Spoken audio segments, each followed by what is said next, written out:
अब the union and territories का हम इंट्रोडक्शन देखते हैं। The first part of India Indian constitution Lay's the foundation of India's political geography. जो Indian constitution का फर्स्ट पार्ट है वो इंडियाज पॉलिटिकल जियोग्राफी के बारे में बताता है, या फिर वो उसका एक फाउंडेशन है। How the country is organise, एक कंट्री कैसे ऑर्गेनाइज्ड है।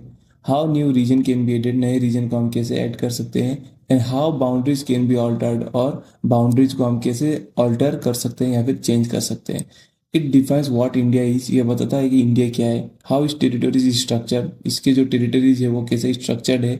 And who has the power to make changes to it, और किसके पास पावर है इसे चेंज करने का।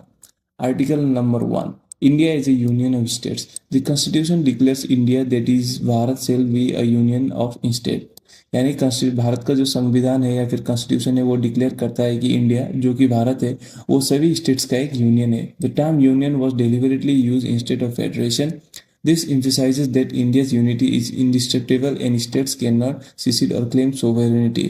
यानी इंडिया का जो यूनिटी है वो इनडिस्ट्रक्टिबल है, ये कोई भी चेंज कर नहीं सकता। इंडिया का जो यूनिटी है वो रिजिड है, और स्टेट्स के पास कोई भी सुप्रीम पावर नहीं है जो कि इंडिया के पास है। और इंडिया को क्या कहा गया है, यूनियन ऑफ ऑल स्टेट्स।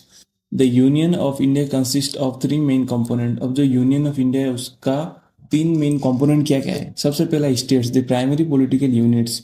दूसरा है यूनियन टेरिटोरीज और UTs, area directly administered by the central government. तीसरा है any territories acquired by India in future through purchase, वो खरीद भी सकते हैं, उसे जीत भी सकते हैं, ट्रीटी भी कर सकते हैं, और एनी अदर लॉफुल मीन्स। ठीक है, की understanding India's political unity is permanent. India का जो पॉलिटिकल यूनिटी है वो परमानेंट है, वो स्थिर है। While the boundaries of the states can change, boundaries of states या फिर जो उसका सीमा है वो चेंज हो सकता है, but the existence of the union remain constant. ठीक है, जो यूनियन का जो एग्जिस्टेंस है वो एक कांस्टेंट है, स्थिर है।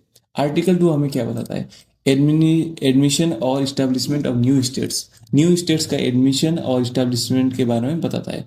Parliament hold the authority to admit और establish new states into the union. Parliament के पास पावर है ये सब कुछ करने का। This include territories that were not originally part of India. ये वो टेरिटोरीज भी हो सकते हैं जो इंडिया के जो मतलब ओरिजिनल पार्ट के नहीं हो, not original part of India. Example, Sikkim joint India in 1975 under this provision. Sikkim ने इस आर्टिकल 2 के अंतर्गत इंडिया को ज्वाइन किया था, जो कि एक यूनियन है 1975 में।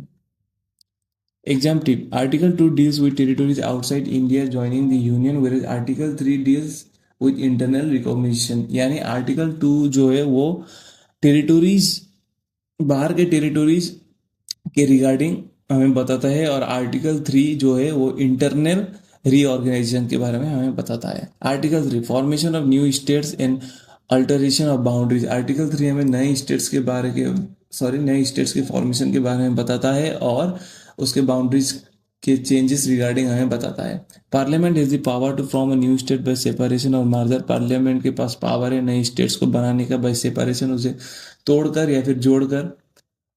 alter the area boundaries or name of any existing states or union territories। एक नए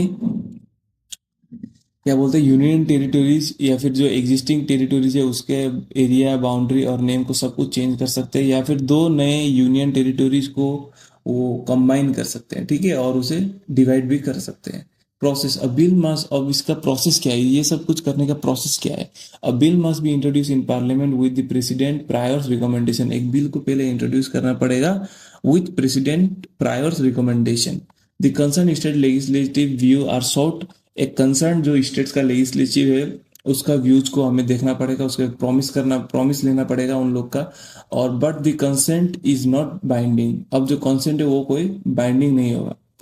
the bill is passed by a simple majority, no constitutional amendment is required.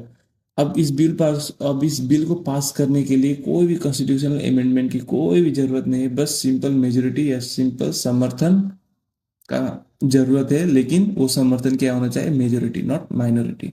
Example, creation of Telangana 2014 from Andhra Pradesh, Bihar, Orissa and Assam were from Bengal province 1936।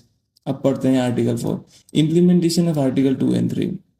Article 4 हमें बताता है कि article 2 and 3 का implementation क्या है। ठीक है, parliament can pass necessary laws to implement article 2 and 3। Parliament एक नेसेसरी लॉ, उसके हिसाब से नया लॉ को पास कर सकते हैं सिर्फ और सिर्फ आर्टिकल 2 और 3 को इम्प्लीमेंट करने के लिए। This changes do not count as constitutional amendments, और ये चेंजेस को हम कॉन्स्टिट्यूशनल अमेंडमेंट की तरफ नहीं लेंगे या तरह नहीं लेंगे। Even if they modify the first and fourth schedule, यहाँ तक कि अगर फर्स्ट और फोर्थ शेड्यूल्स मॉडिफाई हो तब भी हम इसे एक कॉन्स्टिट्यूशनल अमेंडमेंट की तरफ नहीं लेंगे। Pass through ordinary legislative procedure with simple majority, ठीक है, पहले की तरफ सिंपल मेजोरिटी का समर्थन चाहिए। In short, article 1 and 4 give Parliament complete flexibility to redraw India's political map without amending the constitution each time, ठीक है।